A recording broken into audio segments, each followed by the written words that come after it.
Canada में वरिष्ठ भारतीय राजनयिक रहे संजय वर्मा ने गुरुवार को कनाडा पर जमकर निशाना साधा है। उन्होंने खालिस्तानी अलगाववादी हरदीप सिंह निज्जर की हत्या के मामले में कनाडा की तरफ से उन पर की गई टिप्पणी को एक तरह से पीठ में छुरा घोंपने जैसा बताया है। इस दौरान उन्होंने कनाडा पर खालिस्तानी अलगाववादियों और चरमपंथियों को शरण देने का भी आरोप लगाया। बता दें कि जस्टिन ट्रूडो सरकार के इस फैसले से बड़ा कूटनीतिक विवाद पैदा हुआ था, जिसके बाद भारत ने अपने वरिष्ठ राजनयिकों को वापस बुला लिया, जिनमें राजदूत संजय वर्मा भी शामिल थे।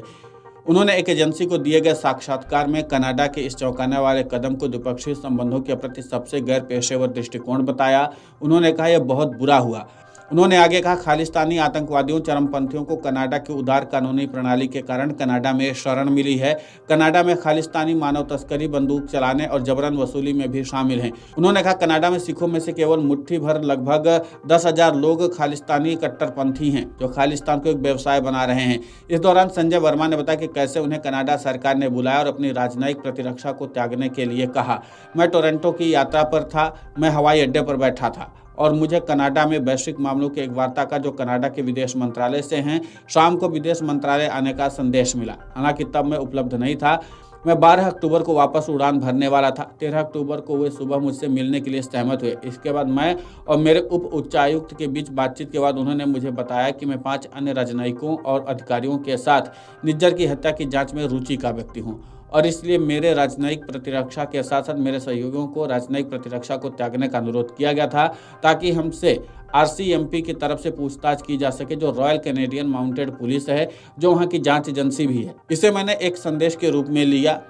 हम राजनयिक किसी भी मामले में संदेशवाहक हैं, इसलिए हमें क्या करना है, यह सलाह देने के लिए उस संदेश को वापस घर भेजा। बता दें कि कनाडा ने आरोप लगाया कि 2023 में निज्जर की हत्या के पीछे भारतीय एजेंट थे। नई दिल्ली ने आरोपों को बेतुका बताया। भारत का कहना है कि कनाडा ने उसके साथ अपने आरोपों को पुष्ट करने वाले सबूत साझा नहीं किए हैं। वहीं इस महीने की शुरुआत में एक जाँच के समक्ष गवाही देते हुए कनाडाई PM जस्टिन ट्रूडो ने स्वीकार किया कि उनकी सरकार ने भारत के साथ केवल खुफिया जानकारी साझा की है, न कि ठोस सबूत। निज्जर हत्याकांड की तथाकथित चल रही जांच में शामिल होने से भारत के इनकार के बारे में पूछे जाने पर वर्मा ने कनाडाई नेटवर्क को यह बताया कि अगर ट्रूडो या उनके सहयोगियों को इसके बारे में पता है तो क्या आरोप पत्र दाखिल न करना अपराध नहीं है?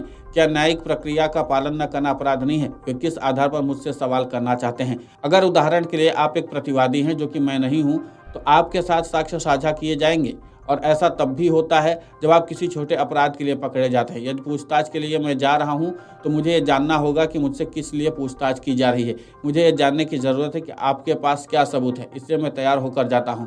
दिलचस्प बात है कि ट्रूडो देश और विदेश में मुश्किल हालात में चल रहे हैं।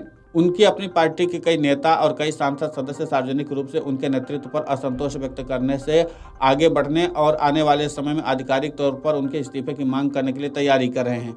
गुरुवार को कनाडाई मीडिया ने बताया कि कम से कम 20 सांसदों ने ट्रूडो को पद से हटाने की मांग कर अपना नाम देने पर सहमति व्यक्त की है।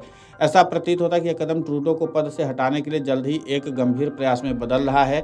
भारत ने कई बार ये स्पष्ट किया है कि ट्रूडो राजनीतिक लाभ के लिए भारत को बदनाम करने की जानबूझकर रणनीति पर काम कर रहे हैं। विदेश मंत्रालय के प्रवक्ता जायसवाल ने गुरुवार को कहा कि आज हमने जो सुना है उससे वही बात पुष्ट होती है जो हम लगातार कहते आ रहे हैं।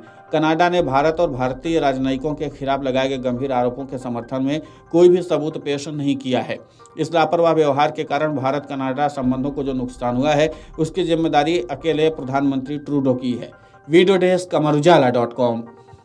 अगर आप ये वीडियो YouTube पर देख रहे हैं तो हमारे चैनल को सब्सक्राइब कर बेल आइकन दबाएं और Facebook पर देख रहे हैं तो हमारे पेज को लाइक करें। 8 मिलियन प्लस सब्सक्राइबर, आपके इस भरोसे के लिए बहुत धन्यवाद।